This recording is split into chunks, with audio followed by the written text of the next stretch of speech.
Do we need to do an audio check? No. I think we'll be okay. Okay. And if it's not okay, then I guess we just wasted our time watching a Rodney Dangerfield movie. Yeah, it could be worse. Yeah, it could be a lot worse. Awesome. Hey, Internet Gang. Welcome back to The Hell With This. I am your co-host, Mark Heiliger, and with me today is not Chad Peter, who is busy at work, as always. With me is Joshua Trotter. Hello, Internet listeners and podcast friends, and thanks, Mark, for having me, and thanks, Chad, for creating a vacancy for me to join in today on the podcast. Thanks for fucking off at work. Yeah. Work. What a loser. You are not new to the podcast game. No. You've got your own. I do. Tell us about that. So my friend Eric and I do a podcast called One Armed Pushup, which is, we finished season 1 and we're currently on hiatus. But yeah, it's not a movie podcast. It's more of just like a general cultural commentary podcast. But it's very funny. Well, thank you. Yes, that's the aspiration, so I'm glad it's coming across that way. Yeah. If it hadn't been... these guys are so serious. Or the other way, like, it's very funny. It's like, oh, we were trying to be serious and make real points. We're trying to change the culture. The thing I really liked about it was not just that it was funny, but maybe because we're friends already, but it was kind of like, since I don't see you all that often, it was like hanging out with Josh for a while. Well, thanks. I had other people say that to me. It's like, oh, it feels like I'm hanging out with two buddies. Yeah. Yeah. I feel like I'm hanging out with two buddies, and I'm not talking. I'm just hanging out. And I was like, yeah, that's what it's like. Right. You're the third person at the table, sipping on their beer all night. Exactly. Not, part of the conversation exactly, but just, enjoying what you're hearing. Yeah. Well, that's good. Yeah. Well, thank you, Mark. That's awesome to hear. Thank you for saying such nice things about it. I'm gonna put a link to your podcast on the forum. Thank you. Please do, and I will link to your podcast as well. Okay. Via our Facebook page. That's like the first bit of marketing I think this podcast has ever done.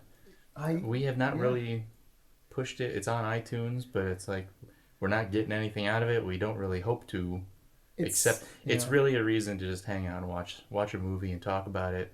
And maybe include some other people if we start an online conversation. Well, that's great. Yeah, marketing is hard.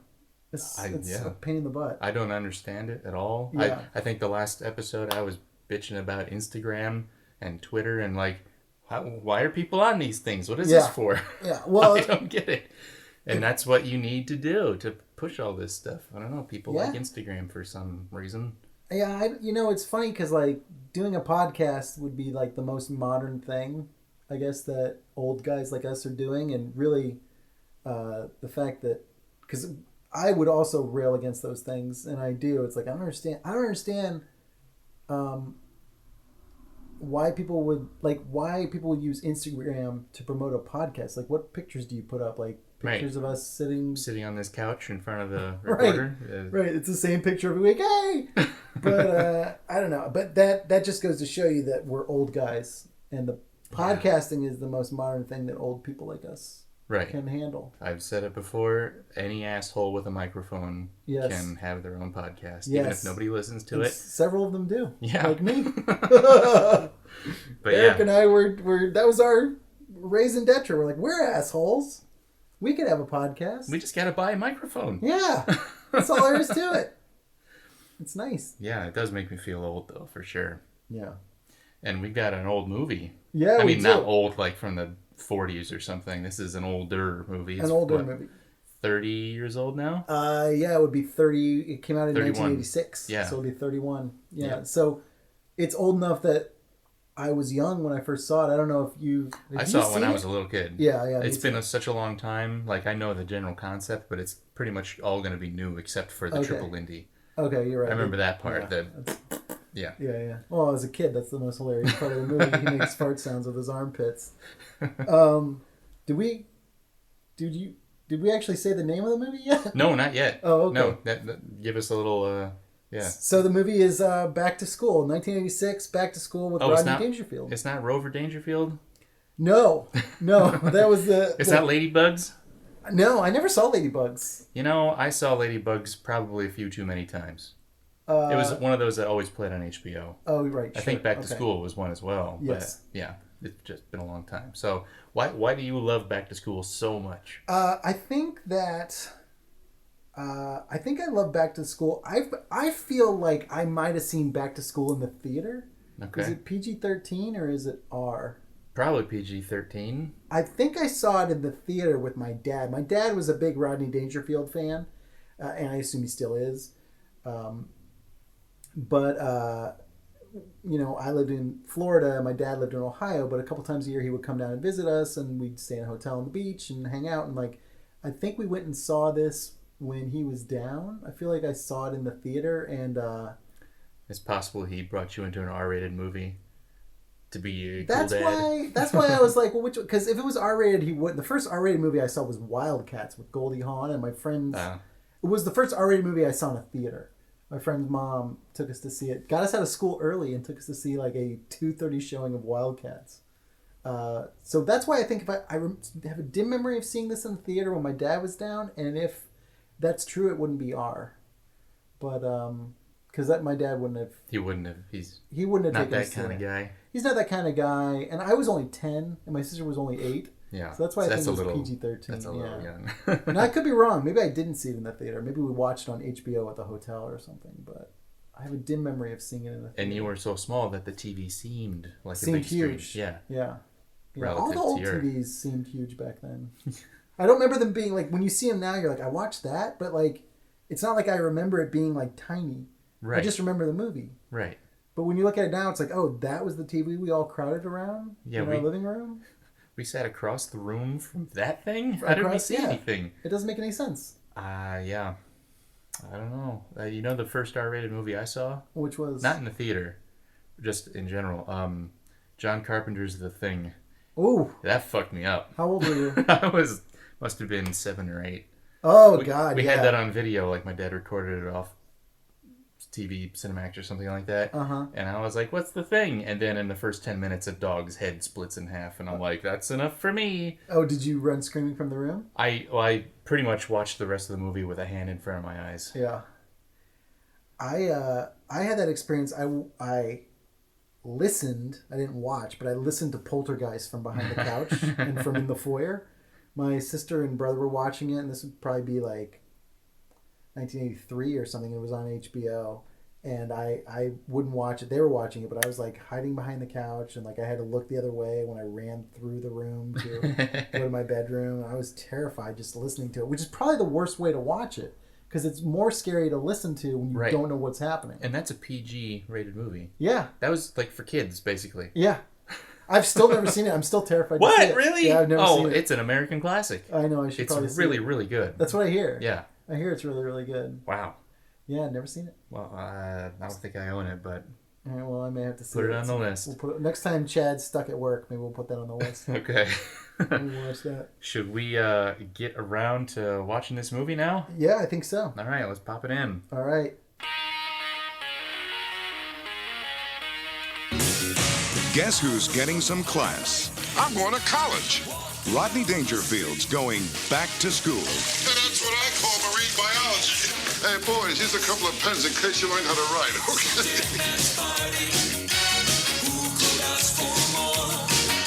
When I used to dream about going to college, this is the way I always pictured it. Wait a minute, when did you dream about going to college? When I used to fall asleep in high school.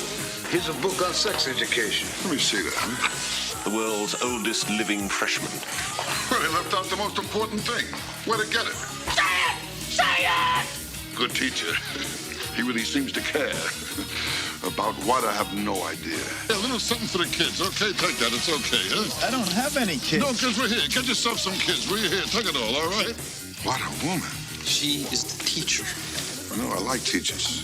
Do something wrong, they make you do it over again. What do you say you and I have dinner tonight? Actually, I'd like to join you, but I have class tonight. Why don't you call me sometime when you have no class? He's not just the big man on campus. Hey, folks, it's on me. Shakespeare for everyone, okay? You too, honey. Ooh, I'd like to tame your shrew. He's the wildest man on campus. Shake it up, baby! Say when. Right after this drink. Rodney Dangerfield, back to school. Baby. Come on, I'll work it. Okay, Billy Zabka. I forgot completely that William Zabka was in this movie. And yes. This would be, the hell with this is, God, that's hard to say, second Zabka film, because we already did just one of the guys. Yes. And he was definitely a bad dude in that movie. He would dump like the table full of food onto people in the cafeteria for no reason at all. He was just a bad guy. Zabka. In this movie, only kind of like a little dickhead at the end of the movie. Everything up until that point, like the plot has allowed him to, you know, he treats the son of Rodney Dangerfield like a towel boy because he's a towel boy. Yeah. There is nothing like mean about it. He's just like, you know, hey, take my towel, clean out my locker, dude. No, he's a little arrogant. I He's guess. like, I guess it's Melon, not his I job told to you clean out clean the my locker. locker out. Yeah. Yeah. He's a little bit of a jerk. And this is definitely the third, like there's the 3 Billy Zabka villain movies, right? Karate Kid. Yep. Just One of the Guys. And then Back to School. And he plays the bad guy or the jerky guy in all 3 of them. And they with came the feathered out, blonde hair. Yeah. And they came out right in a row. It was like 84, 85, 86. Right? So this was definitely the trio. Man, people must have hated him if they just saw him on the street and be like spitting in his face. Yeah. It's yeah. a bad reputation to have. A very bad reputation. But you know, the thing about him is, like, if you go back to Karate Kid, like, even in Karate Kid, he's redeemed a little bit at the end, right? Because he's the one who takes the trophy, and then he's like, he takes the trophy, the guy gives it, he's like, you earned it, man. Like, he's got a sense of honor. And then in the beginning of the second Karate Kid, right, where he's trying to, like, they're trying to hold the sensei back. The sensei is the evil one. Yeah. Is what we learn at the end of Karate Kid. He's really the bad guy. Yeah. So Zabka, sure. like that guy's their instructor is one who's like, take him out. Yes. Or take him down or whatever. Right. And Zabka's kind of like, leg. What? I don't. Okay. Yeah. Like, he's only doing it because the grown-ups tell him to. Right. And as soon as he does, he's like, I'm sorry. Yeah. He's people have made videos already saying like, look, Daniel is the jerk in Karate Kid. Yeah, not Billy Zabka. I don't think Billy Zabka is still a jerk. It's just you can definitely this is the gift of Zabka, right? Is he's a good actor. He adds nuances to his characters, right? It's not just he's all bad. And in this, you know, he's got a point. Like, he's kind of a jerk, and he is also the one who, like, this little twerp who was a towel boy a week ago, apparently, or like a couple months ago, I guess. Right. We'll talk about how fast this movie moves through time later. It goes really fast. And without any indication, too. Yeah. Like, the leaves on the trees don't change, whatever. That's fine. What the hell was I going to say? You were going to say he's got a point, I think is what you were going to say. Is like, he is ostensibly the young guy's nemesis, the son's nemesis. The guy who was the towel boy not too long ago until his rich father came in and he thinks bribed the coach to get him on the team. Right. He steals his fucking girlfriend. Yeah. Like, what the fuck, man? Right. You don't do that. Yeah. On rewatching this movie, If she wanted to leave, she should have left. But no, she was stolen somehow. Well, but then again, this movie has a very interesting, some very interesting things going on in terms of male-female dynamics, because she's not officially his girlfriend, right? Because Jason invites her to the party. Jason is Rodney Dangerfield's son, invites Valerie Desmond to the party that his dad is throwing in the dorms, and she says, "Oh, I already have a date." Date. I'm not. Yeah. She doesn't say I'm going with my boyfriend. Right. She didn't say Billy Zabka is my boyfriend. They're going to a party together. Right. And then in fact, once they get together, Jason is kind of a dick to Billy Zabka. Oh, are you looking at Valerie? Because she's with me. Yeah. It's like, it's kind of a dumb thing to do. It's I don't know. Some people, when they finally get in that top position, in pole position, they got to take it out on everybody underneath them suddenly. Yeah. So you can see how his crass upbringing is sort of rearing its ugly head right there. I think what we could say about Billy Zabka's character in this movie, and we could also say it about the economics professor, is that they're basically the Walter Sobchak of this movie, right? They're not wrong. They're just assholes, right? It's like Billy Zabka is right, and in fact, Billy Zabka telling Jason Mellon that his dad bribed him on the team, even though he's wrong about his dad bribing. Like, I don't think his dad did bribe him, but his dad did persuade the coach to give him another look, and his dad is lubricating his way through college, and his dad is able to do all these things just because he's super rich. Because he has money. Because he has money. Yeah, exactly. And because he's a friendly guy. Like, if he had a lot of money and wasn't also a friendly guy, but he's also kind of like, hey... But he understands Shakespeare for everyone. The power of greasing the wheels with a little he's cash. Greasing all the wheels. So it's not wrong. And that's why Jason gets into that sulky mood, because he knows that Billy Zabka has touched on something true. Yeah. And it's his family line. Yeah. He is, a spoiled fruit of the tree. Yes. That's what this movie should be called, The Spoiled Fruit of the Tree. I wonder if it was, like, re-released. Like, it aired on late take night. The same plot, but, like, make it a serious movie about this rich guy and his son going through college together. Or they just aired it on, like, Iranian television at, like, 2 a.m. redubbed, and it was called The Rotten Fruit of the Tree. And it was about how American capitalism corrupts. And it's a real downer ending. He gets through college just because he's rich, and Exactly. Yeah. I've heard they did that with other movies. I read about some other movies where they did that, like American movies that like they mistranslate. They mistranslate it, and they basically make it into a different version where like the American government is all evil and stuff. Yeah. Because you could totally do that with this movie. God, we should try. We should. That's a project for us now. Oh my God. This is a great idea. Okay, so if anybody hasn't heard of Back to School before, brief synopsis of the plot. Rodney Dangerfield owns a chain of clothing stores called Tall and Fat. Tall and Fat. Thornton Mellon's Tall and Fat. It's play on the Big and Tall stores. Yes. And his son is going through college, but he wants to drop out because he's not doing so well. He has no friends, etc., etc. Yeah. So he goes, hey, I'll go to college with you to prove that, we can do this together. We can both do this. Right. He's just divorced. He's in the process of divorcing from his wife, so he's in transition. So it's great for him too. But yeah, he goes to school with this kid to basically, we'll do it together. Yeah. Father and son. That's the general premise. And, surprise, surprise, he's not very good at it either. Right. We even have a little prologue scene of him as a kid kind of going like, I don't do good at school. I don't want to go to college. And then the rest of the movie is him going to college, finally. You asked me while it was playing, what would I say if my dad told me he wanted to go to college with me? Yeah. I went to liberal arts college in Chicago. Mm-hmm. So that's one thing. I mean, if we're getting into the details of it, it would never happen. He would have nothing to do there. He's not a very artistic guy. He's not. I think what I would say to him is, you already got a degree from DeVry, Dad. You're an electrician. Yeah. Or an electrical technician. I don't know what his official title was. I would just say, why? Why would you put yourself through this? Yeah. There's nothing here for you. Yeah. Well, that's kind of in a way, I mean, it is weird, right? Because for people who haven't seen this movie, we should explain, like, the son is like, Dad, I'm going to drop out. And his dad's like, you can't drop out. You're doing so good. And here, I know how to fix it. I'll also go to college with you, which is it's just a very weird thing. Cause like, by the time he wants to get hands-on. He wants to get hands-on. And also they have a very close relationship, which is great. But at the same time, and the now ex-wife was getting in the way of that. He hadn't been seeing or talking to him as much since his second wife. So he wanted to spend more time with his kid. But it just seems a little weird. Like, by the time you go to... There's a little bit of weird sort of empty nest syndrome going on there. And, like, I would feel like by the time...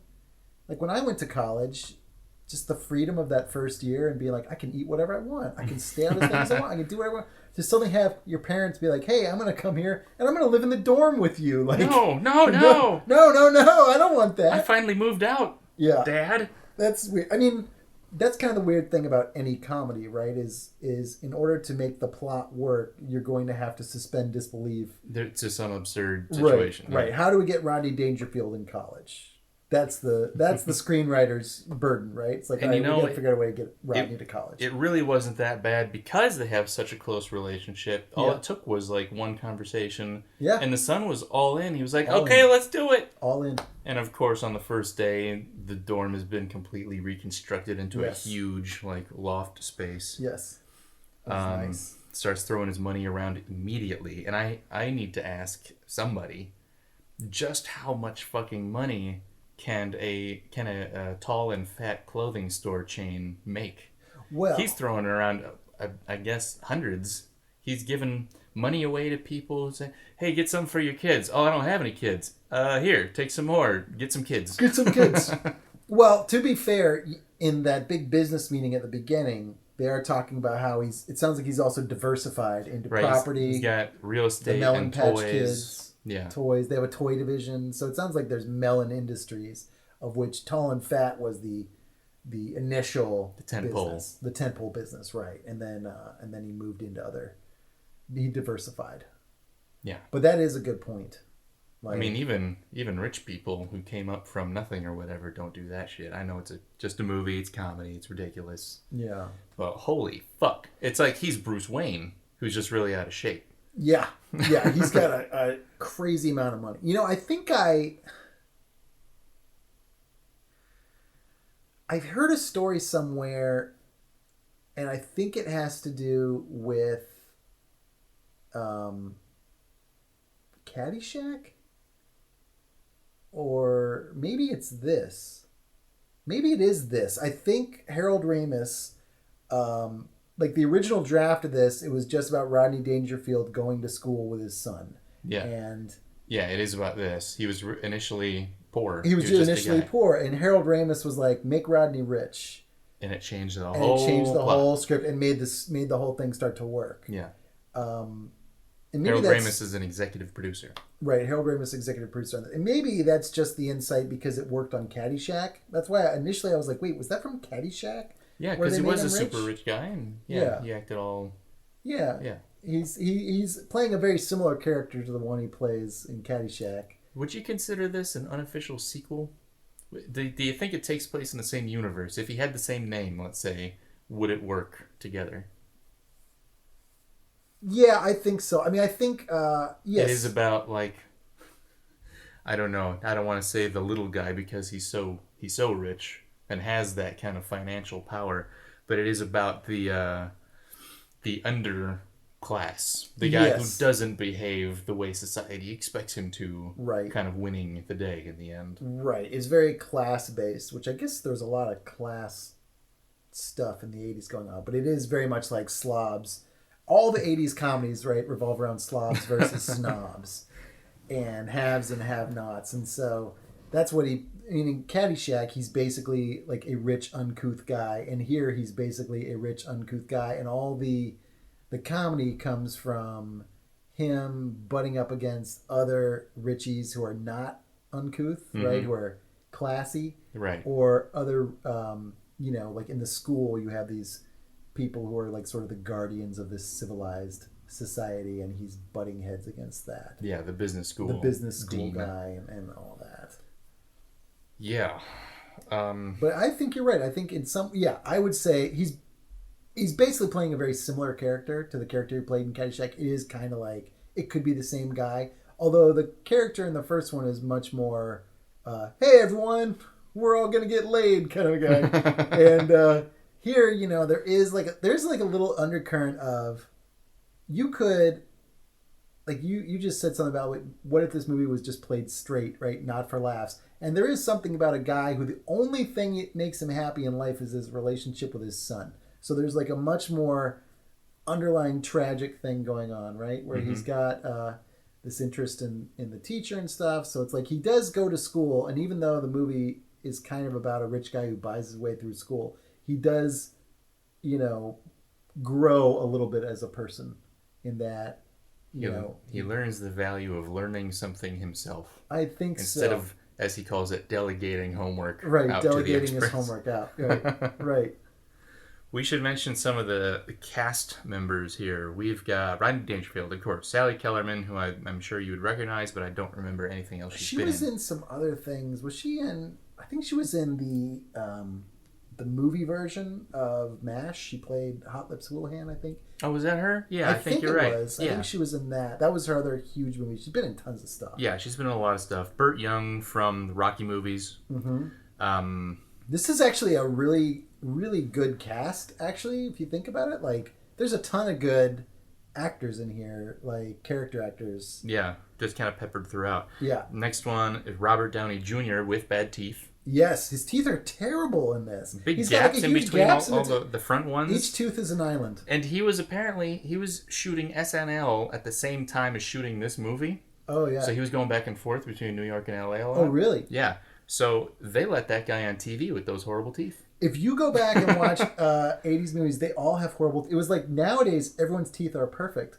But I was watching... Mostly. Yeah. But when you go back and watch these old movies, if you pay attention, they've all got horrible teeth. Nick Cage used to have horrible teeth. Oh, yeah. Gnarly. Well, I was watching Groundhog Day recently, and Andie MacDowell's teeth are like all yellow. But like now they're like yellow. Then she's she a was Clairol like or CoverGirl model or whatever. Yeah, she was a model. That was like her second or third movie. She'd been like Sexualized in Videotape, and then that. And she was a model with those teeth. But like back then, everyone had teeth like that. So models just don't smile. Like. They just have to look sort of stern while they walk down the catwalk. Or alluring. But like of course now she's in all these TV commercials, or at least she was back when I watched TV. Yeah. And perfect teeth. Yeah. Stunning teeth. I would love to have her teeth. We all would. We would. We would. The guy who plays the English business school dean, his real name is Paxton Whitehead. That's totally British. That's like Sir Paxton Whitehead. Sir, hello, it's me, Paxton. Hello, everyone. I'll be Paxton Whitehead for the rest of the podcast if you want. If you want, Mark, I can talk in an accent the whole rest of the podcast. I'm not sure. Paxton Whitehead here with Mark for the rest of the pod. I think that's almost a little too Cockney. I think you're right. He's more like upper crust. Yes, more upper crust. That's what you were doing is pie pan grease. Upper crust pie pan grease. Oh yeah, you're right. You're right. That's from Brick for anybody who's. I saw Brick. I missed so much. You did. There's a lot of weird slang in that movie. I did. I apologize. We also have Terry Farrell, who is best known for her role as Dax on Deep Space Nine.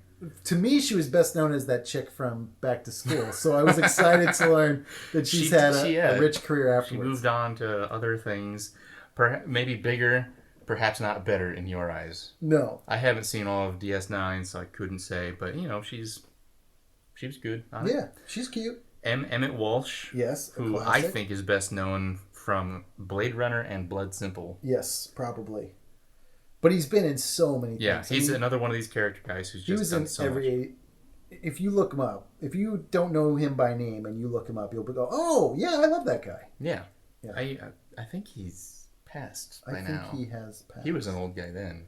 Yeah. So 30 years later. Yeah, he's probably passed. Either that or like kept alive in a formaldehyde tube somewhere. If he's alive, he probably doesn't remember that he was Emmet Walsh. If he's still alive, he's definitely not listening to this podcast. He's definitely not listening to this podcast. Adrienne Barbeau. Yeah, I know John her Carpenter's by name. Adrienne Barbeau. Oh, was she in a lot of his stuff? Well, she was in the Wes Craven Swamp Thing. She was in Escape from New York. Okay. I think she was in The Fog, another John Carpenter one. Oh, okay. And I thought, was she in Christine as well? Maybe. You know who else was in Christine? Keith Gordon, who plays the son. Wow. Okay. He was the boy who, Arnie, I guess, who was seduced the car. by the car, yeah. The magic evil car. Yeah, Keith Gordon. There's so many connections here. Yeah. I guess it's really not such a big world in Hollywood. Oh, no. William Zabka, we covered at length. Ned Beatty. Ned Beatty is so funny in this, I think. He is, because at first he's resistant to the idea of bringing this old guy who doesn't even have a high school diploma into the school. Like, we hand pick all of the students. And he goes, basically, how about I buy you a new business school? Right. Welcome. Right. Well, and for the rest of the movie, he's going like, let's remember his generous contributions to this establishment. In his defense, it was a very big check. And he unashamed, unabashed. Yeah. It's some pretty hammy acting. Like, there's the part too where he like bites his finger when they're having the oral exam at the end. Like, it's pretty hammy, but it works, I think. I think it fits the movie. Yeah, it totally fits the movie. I actually one of the, like, aside from Robert Downey Jr.'s character, who is like an anarchist sort of and reads Marx, the dean, played by Ned Beatty, is like the most cartoonish character. Yes. In here. Yeah. which is something. But there's a lot of Get this, everybody. His last name is Martin, so they refer to him as Dean Martin. And there's actually one quick scene where the characters just kind of look at each other and go, Dean Martin. Yeah. That's pretty good. I love it. I don't know. It worked in this case. They kind of like pointed out that it's a funny name. They laughed at it themselves, and then they cut out. They moved to the next scene. Dean Martin. And of course, Sam Kinison as Professor Turgison. Yes, Professor There's a lot of good character names in this also. Thornton Mellon, Professor Turgison. Yeah. It's Dean almost Martin. like Turd Ferguson. It kind of is, yeah. I think there's a lot of good names in here. And Robert Picardo, another Star Trek actor from Star Trek Voyager, he played the Doctor. Yes. He has a very small role near the beginning of like the man having an affair with Rodney's wife, Adrienne Barbeau. Giorgio. Here's you and Giorgio in the rumpus room. Another classy one. but tell me something. What's with the midget over here? What's with the midget? Here's you. Here's Giorgio. What's with the midget? And I think kind of a famous cameo is Kurt Vonnegut. Yeah. As himself. As the author. Yeah. If you're a Kurt Vonnegut fan and you haven't seen this movie, I don't know what you do. Shame. For shame. He basically hires Kurt Vonnegut to show up and write a term paper about Kurt Vonnegut. Yeah. Which he gets an F on because he pissed off the teacher. Yeah. But she says, like, whoever wrote this doesn't know anything about Kurt Vonnegut. Yeah. I think that's such a funny bit, and I love when he's on the phone. Oh, and another thing, Vonnegut. Can you read lips? Fuck you! Of course, I think it's borrowed a little bit from Annie Hall, right? Was that Annie Hall or Manhattan? Honestly, I fell asleep in Annie Hall. Okay. Annie Hall's a great movie. And I missed it. Maybe you were just really tired that day. You know, I was dating a young lady at the time, and I think I was feigning sleep so that we could turn the movie off and snuggle. Ah, I see. Yeah. Fucking trickster, you. Well, I forget. Yeah. Because I'm not a Woody Allen, like, mega fan. I don't even remember who the writer was in this. Mm-hmm. But they're standing in line for a movie, and they hear some, like, you know, bullshit intellectual behind them saying, like, blah, blah, blah. And then the actual writer he's talking about appears in the scene and go, like, you know nothing of my work. Oh. And Woody Allen turns to the camera and says, hey, if only real life was like this, huh? Right. And in this case, it was. And it was, yeah. That's good stuff. So Edie McClurg. Edie McClurg is in it briefly. Known from Ferris Bueller's Day Off, which also came out the same year. Mm-hmm. I also like her a lot in the Elvira Mistress of the Dark movie. You're the only person I know who's seen that movie. It used to be on Netflix, so I'm sure there's someone out there. You're the only person I know who's seen it. Right, I'm sure others have. But of the people I know... Lots of boob jokes. That's Elvira's whole thing, really. Yeah, they're booberella. On The Simpsons, she's booberella.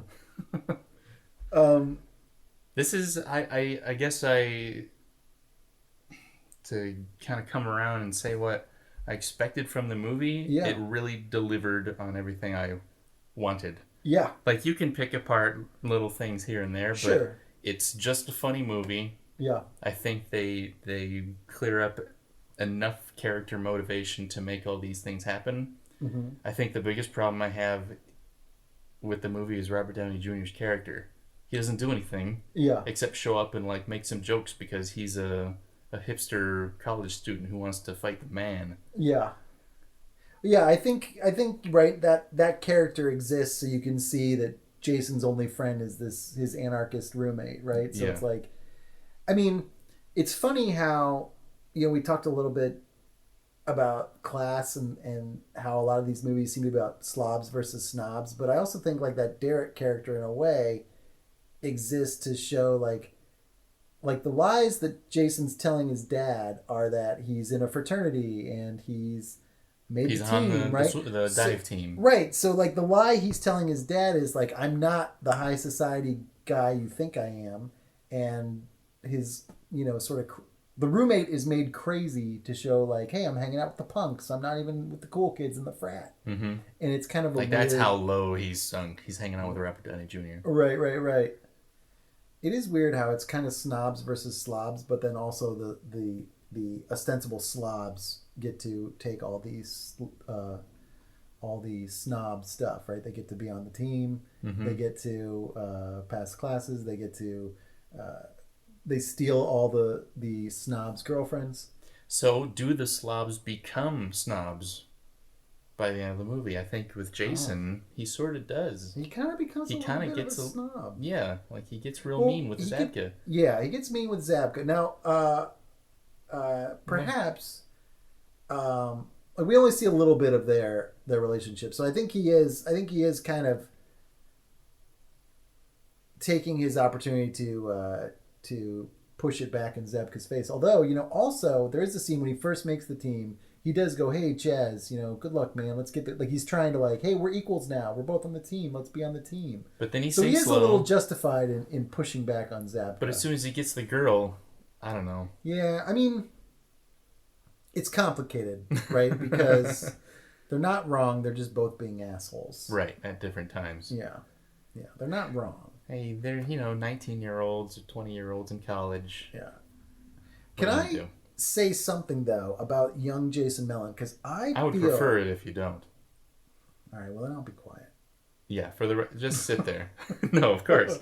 What I was gonna say is, I think Keith Gordon is very good. I think he's good. Keith Gordon is the actor, right? I think he's good in this movie. I think he's good in everything. And everything I've seen him in, I like him in. He was in Jaws 2. He was in some other movies back then. And then he became a director, and he directed a couple movies that are pretty decent. And now it's he does a bunch of good TV. He directs Better Call Saul and stuff like that. Oh, wow. And but I miss him as an actor because I always found him to be good. And maybe it's because of this movie, but I probably there were just little mannerisms he did in this movie or ways he delivered lines, and I realized how much those rhythms or whatever stuck with me. His performance in this movie was very influential to me when I was a 10-year-old. Right, yeah, right, because he's kind of a nerd, and that was kind of man, I'm gonna aspire to be a nerd just like Keith Gordon in this movie. So I think he's very good. I think all the performances in this movie are basically pretty good. I think all these actors do a good job, but I always identified with that character. And I think part of it is because, I don't know, I like Keith Gordon in this movie. And I kind of wish he would act more. Because I'd like to see him now. Right. I guess that would be interesting to sort of compare. What has he learned now that he's directed so much? No, he's directed so much. Can he still do it? Right, can he still do it? Yeah. I'm sure he could. I guess I'm having a hard time. I never actually saw Christine. I never saw Christine either, so maybe I should see that. I'll be everything I said about Keith Gordon, I take back. I've seen this movie a lot. I can't think of any other movie that he's been in. Can you tell me something? I don't want to bring up IMDb in the middle of this thing. I think I'm not lying when I say I've just seen this movie a lot. I like everything I've seen him in, and that is this movie. This movie. No, he was in Jaws 2, and he was in. He is familiar. I know I've seen him in something. You've definitely seen him in stuff. I guess I thought he was adequate. Nothing about it seemed he's got great comic timing and right. I think it's more when I was a little kid. I really think some of it is the nostalgia watch, right? And the power of seeing something when you're 10 and you don't question things. You're just oh, that's the way the world is. There's gonna be, which is another interesting point because so in his scene where he finally tells Valerie Desmond how he feels about her, he's I'm really sorry and blah blah blah, and I'm really in love with you, and I really have been for a long time, and I really can't believe I'm saying this. That movie gave me a very unrealistic idea of how men and women interact, and I know that when I was a young teenager, 3 or 4 years off seeing this movie, I thought that that's what girls wanted to hear. They wanted to hear you say that I've been in love with you for a long time. I didn't realize how creepy that is because it works in this movie. And this movie screwed me up. And I think it's exactly that scene. So you know what? I take it back, Keith Gordon. Screw you. I wonder how Valerie, that girl... Yeah. Should have taken that as a real character, because in this movie she's really just a prize. She's the perfect girl that they both are after. Right, everyone's after her. But there is one scene maybe you can help me with. Okay. They're in the library, and making small talk, whatever. Yeah. And she asks him an astronomy question, and he kind of like answers it, fumbling after a second. And she says, "Hey, do you want to do my astronomy homework for the rest of the year or whatever?" Right. And he kind of smiles, like, "What? Really?" And then we cut out. Yeah. Was she being a jerk and saying like, "No, I'm abusing your love of me to get you to do homework," or was she just trying to be funny? Like, "Hey, you answered that one. You want to help me out the rest of the year?" I think she's trying to be funny, but okay. the way that it really scene didn't come off that way. Well, the way that scene plays and the way that cut is, like, I wouldn't be surprised if the original version of that was him saying, "Haha, sure," and then they both giggle, and they cut that out to make her seem, to make it seem more like a joke. Because the cut is weird there. Yeah, I mean, I was expecting a scene later to be him doing all of her homework and going like, "I really like this girl, but I'm burning out." Right. I mean, yeah, that would be hilarious. And that would be very true. There is also a kind of thing where, I mean, he doesn't do any work in this movie other than letting her cut in line. She just sort of is also equally in love with him. But yeah, neither one of them wants to say anything. Right, like... And then Zabka really asks her out about first, and... Yeah. The way it happens. Well, and then she approaches him in the library. He's checking her out. Yeah. And then she just sort of approaches him. There's like... What a lazy son of a bitch. Yeah. There's very weird... Everything in this guy's life just fell in his lap. Yeah. He had a rich dad and the girl who already is into him. Yeah. You know what's weird? I mean, there's a lot of weird male-female relationship stuff in this movie. There's also a lot of weird male-female relationship stuff in movies from this time. Like, you go back and watch it. Mm-hmm. Like, if we ever talked about Bachelor Party... Have you ever watched Bachelor Party, the Tom Hanks movie? No, I haven't seen that. The plot of the movie revolves around the idea that Tom Hanks' fiancée does not want him to go to this bachelor party with his goofy friends because she knows there's going to get a bunch of hookers and he'll sleep with all these hookers. It's like... Not just a stripper? Not just a dancer? No, hookers. Not strippers. Hookers. Fucking hookers. Fucking hookers. And so... Literally. Yeah. And so, like, I don't know if I had seen that... When audiences watched that at the time, were they like, oh, this movie is ridiculous. No one would hire hookers. But I've seen other movies where it's like kind of like treated as like, that's a thing guys do. They just get... Like, if you leave 4 guys alone, they're going to order hookers. Like... You gotta watch them close. Yeah. Gotta make sure they don't pick up the phone, call an escort service. Yeah. And so, like, I think, your point about her being the prize in this movie, like, that's true. And I wonder if that's partly of the time. Well, yeah. I mean, that's been a problem in movies for decades, I think. They're just... Females don't have the meaty roles with actual humans behind them. It's just sort of like, yeah, it's a symbol to signify... The main character's success in the end. Right. Got the girl. Yeah, exactly. He got the girl. And so she kind of does all the work. Like, she approaches him and talk. I guess he helps her pick up her books. That's their meet cute. But why? Because she's weak. Because she's a woman. She can't carry all of her books. Yeah, she needs help. She could totally pick them up. 80s, you're so weird. Get feminist. Yeah. There's one more thing I want to talk about. Okay. And it's something you brought up. There were a lot of... I mean, there's always been a lot of sports movies. There's always baseball movies, whatever. Yes. But in this movie, half of the movie is about the fucking dive team at the college. Why the dive team? I wasn't even aware colleges had dive teams outside of this movie. Yeah. Do they? Oh, I've never seen that. I don't even know. Well, I think usually... the dive and swim team are one team. Like, you have people on the swim team who are divers. Gotcha. And so I think when you have a swim meet, diving is a part of that. Now, I could be wrong. I'm totally... That's like the showy part of the swim meet. Yeah, I guess so. But I think it's totally... it's usually one thing, like aquatics. I guess. I think. And you think because the Olympics were in LA in 84. Yeah. So maybe that was the germination of the idea to... Let's get diving in a movie. We haven't done that before. Yeah, my theory is... Not since that German documentary about the fucking Third Reich or whatever. Yeah. What was that one called? They had a lot of divers. Oh, Triumph of the Will? Yeah. There's a lot of diving in that? I thought so, yeah. Probably. I thought it was like...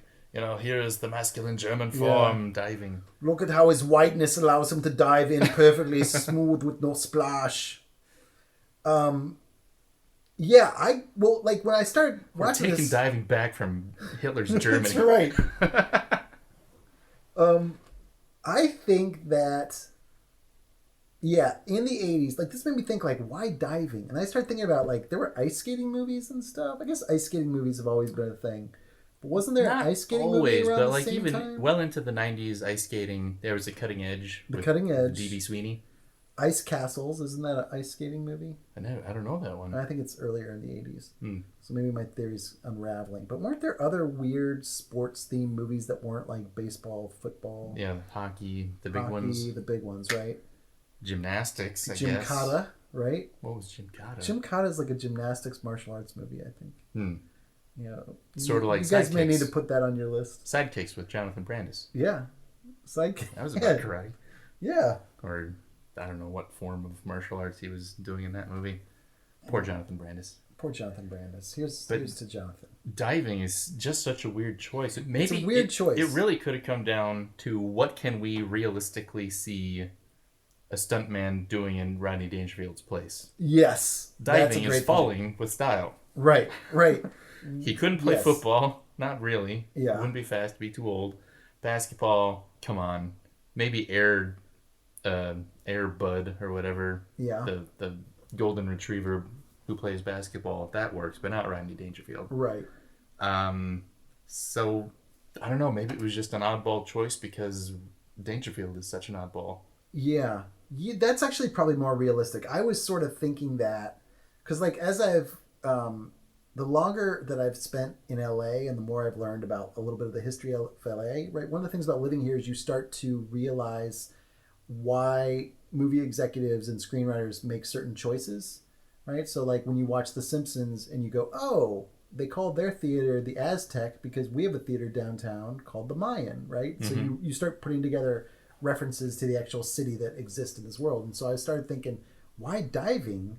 Maybe it's because the 84 Olympics had been in LA 2 years prior and they said, oh, diving is a cool thing. That would be good. Yeah.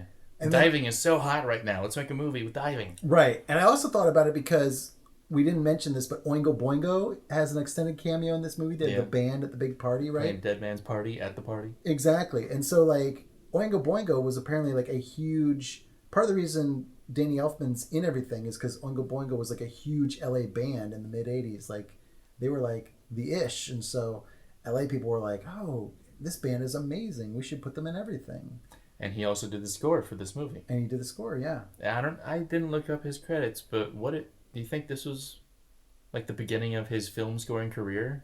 He's gone on to do 100 movies, probably. Yeah, he's done tons of movies. I don't think this was his first, because I think he's done... Right, probably Pee-wee's Big Adventure was his first, and that was the year before. Okay. But this would have been early. Yeah, early on. I think Pee-wee's Big Adventure was his first mainstream score that he did. Now I'm going to look it up. Check it out. But I know, like, because I think his brother was a filmmaker, and, like, they started the band as, like, a theater project, and then it evolved into an actual band, but they originally did, like, it was a theater project doing scores for some of his brother's avant-garde films, is what I believe. I had read. And you are correct. Pee-wee's Big Adventure was his first movie. There you go. Amazing. It's funny, too, when you listen to the score in this, how much it sounds... Like, you can totally tell it's a Danny Elfman score. It just sounds a little bit like Pee-wee. It's like you have this very melodic line through it. Do, do, do, do, do, do, do, do, do. Like that. You've got it committed to memory already. I've seen this movie a lot. Like you're doing the Lord's work here by spreading the word. Well, that was all it took. You were like, hey, do you want to do a podcast? And I was like, no, not really. And you said, we're going to watch Back to School. And I was like, I'll be right over. You peel out. Oh, God. You're like, we're going to watch Back to School. And then there was a knock at your door. There I was. It's weird that, like, this would be the movie, too. Like, because, you know, that I like so much. Like, I guess I just saw it at the right time. Yeah. And it's funny. It's good. It's a funny movie. Rodney Dangerfield is funny. Even Sam Kinnison's one scene, technically he appears a little later, but his one big scene, he just shouts at people and it's hysterical. Yeah. And you know what? And I don't know what his career was like at the time. Was this a thing that sent him off, this little cameo? Well, I think this was... So, I believe Rodney Dangerfield used to do these young comedian specials on HBO. Yes. And Sam Kinison was one of his young comedians that he put up. And I believe, like, the year before this, or maybe 2 years before this, Sam Kinison had appeared in his special. And that was where Sam Kinison was really introduced to the wider world and became a star. And so he and Rodney were already connected via that. Like, they were already friends in the comedy world. And so it was sort of natural for him to put Sam in this. But was Sam Kinison in any other movies? He must have been. He had to have been. I mean, it's weird because his act is so weirdly specific, like the yelly, screamy guy. This must be the movie that made him famous because, like, I can't think of anything else he's been in. Aside from his comedy specials. And it was like, I think he had a lot of heat at this time. Actor, only 6 credits. He played a barber. He was on Saturday Night Live. Okay. And for 1 episode. This movie, 2 episodes of Married with Children, 1 episode of Tales from the Crypt, and 7 episodes of Charlie Hoover in 1991. I don't even know what that is. Hoover. Yeah, that's a mystery to me. Yeah. So, yes, this is his only movie. Yeah. Amazing. It's weird. I'm really blown away by that because he was such a huge star. Yeah, it's so weird that he was such a huge star because, like... I guess he did die like 5 years after this movie. Yeah, he was not... Because he died in early 92 or something? I think so, yeah. Yeah. Maybe even 91. It's weird because he, like, I've seen his stand-up. I didn't think... I saw that stand-up special that Rodney Dangerfield won. I didn't think he was that funny. Like, he just kind of screams a lot. Right. I didn't think it was that good. Yeah, but in here it's funny. I think it's funnier in here because you realize, or I realized watching it this time, how, like, that screamy thing he does is kind of a character. Like, he's playing a character. And that, watching this again made that more clear. And I was like, oh, there's something really funny about that. Like, it got funnier to me. So maybe if I go back and rewatch his specials, they'd be really funny to me now. Maybe. But he is a guy who just kind of gets angry. He's the original Lewis Black. Yeah. And then he erupts into... Oh! Yeah. And it's weird, like, when you watch his stand-up, he makes that oh sound a lot. That was, like, his catchphrase, I guess? Yeah, his calling card. It's weird. Yeah, I never understood it, but hey. Yeah. That was then, this is now. One thing I did read... For that character, that professor he plays, they thought about anyway getting either Jim Carrey, really, or Bob Saget, really. But Dangerfield thought Saget wasn't like hard-edged enough to really pull off that like yelling at the students thing. Yeah, and Jim Carrey was too young to have been in Vietnam. yeah, seriously. I wonder if those guys. I think Bob Saget was on one of his young comedy specials, and I wonder if Jim Carrey was too. Yeah. I don't know. That's interesting. I mean, I like these discussions because it goes off into so many. Yeah. Now we got to find out if Rodney Dangerfield discovered Jim Carrey. Yeah. I don't know. Apparently, like, all the stories you hear about Rodney Dangerfield is just what a supportive guy he was to other comedians and like how much they all loved him. And you hear a lot about how, you hear the stereotype is that comedians are sad people inside, and you hear that about Rodney a little bit too. That he was kind of a sad guy, but he's really funny, and apparently he was a great guy all around. You know the weirdest part I ever saw him in? What's that? Natural Born Killers. Yes. That was such a weird... He was like a sexually abusive father to Juliette Lewis in that movie. You know, I didn't like that movie. There are parts of it I really, really like, and other parts that are just a little too much. Yeah. Like, it goes to a certain level for no good reason. Oliver Stone, he's very polarizing. Yeah, I guess I felt like that movie was patting itself on the back the whole time for how bold it was being, and like, well, don't blame us. We're just the messenger about how violent society. Like, I don't know. I felt like it was a little too pleased with itself. Yeah, even like it was the first draft was written by Quentin Tarantino. Yeah. And he disowned the movie. Oh, he did? Yeah. Oh, interesting. As I understand it.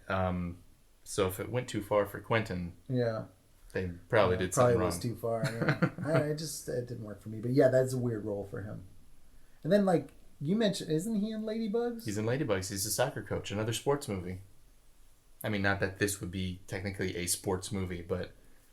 Oh, all right. Because I was listening to your guys' podcast with just one of the guys, and isn't Ladybugs also a boy pretending to be a girl movie? Yes. Jonathan Brandis. Yeah. I'm definitely seeing... There's some clear streams that run through your guys' podcast. It's Jonathan not deliberate. Brandis. We don't have gender issues. I've only listened to that episode previously, but I have them all downloaded. I'm going to listen to them all. It's more than I've listened to. Well, you don't have to listen to them. I'm here for it. Yeah, you lived it. I don't have to watch the movie, Dottie.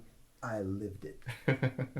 One other thing that we should probably mention is, like, it's weird how Sally Kellerman, who is the teacher he's interested in, is totally down with having a relationship with her student. And never comes up as an ethics question. Never comes up as an ethics question. But also, like, she's totally dating him. Then she gets mad at him because he's fooling around with other girls. But she's also concurrently dating the business professor. Right. She is like...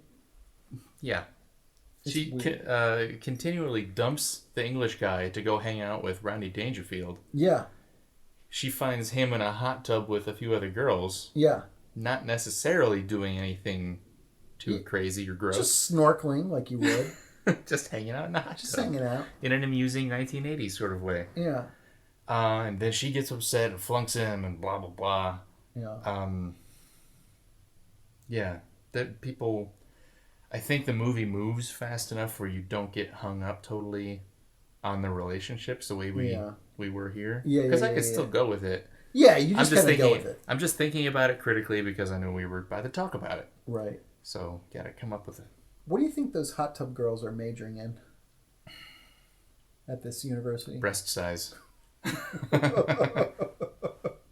You're probably right. Yeah. They're on the breast team.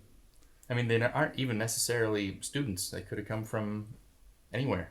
Well, I think the girls who were the backup singers in the band when they were originally at the bar and had the bar brawl, I think those singers were at the party because he saw them and was like, hey, and I was like, oh, those are the singers. Oh, yeah, yeah. They were wearing wearing the the same same thing days later or months later. Well, they have an outfit. When you're in a band or a music of any type, you have to have an outfit. I guess. Yeah. True. But I think that about does it for Back to School. Back to School. I'm completely out of things to say about this movie, but I recommend it if you haven't seen it. It's pretty funny. Yeah, I would It is say a nice artifact from that era. Yes, I think it is worth your time. I think, Rodney's first three movies, right, were Caddyshack, Easy Money, and this, and I think all of them are worth your time. What was Easy Money about? Easy Money is about, it's like his mother-in-law is very rich and she's going to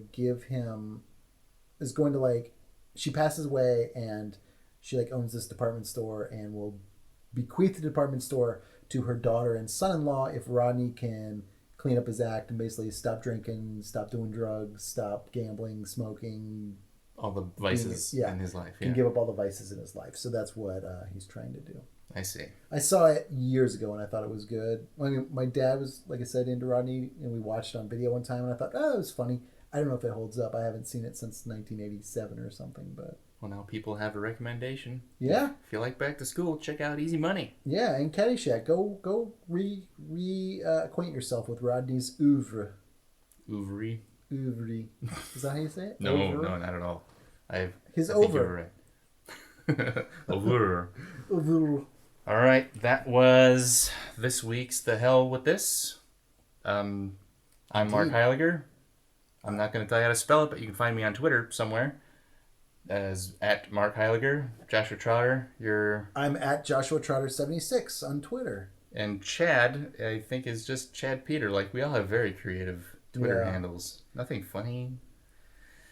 I think Joshua Trotter 76 is pretty funny. What does the 76 mean? You're a fan of the gas station? Yes. That's the only place I buy gasoline, and I wanted to... But it's also a play in corporate branding. That's why I think it's so funny. All right, peace out, guys. Thanks for having me, Mark. Thanks for coming. My pleasure.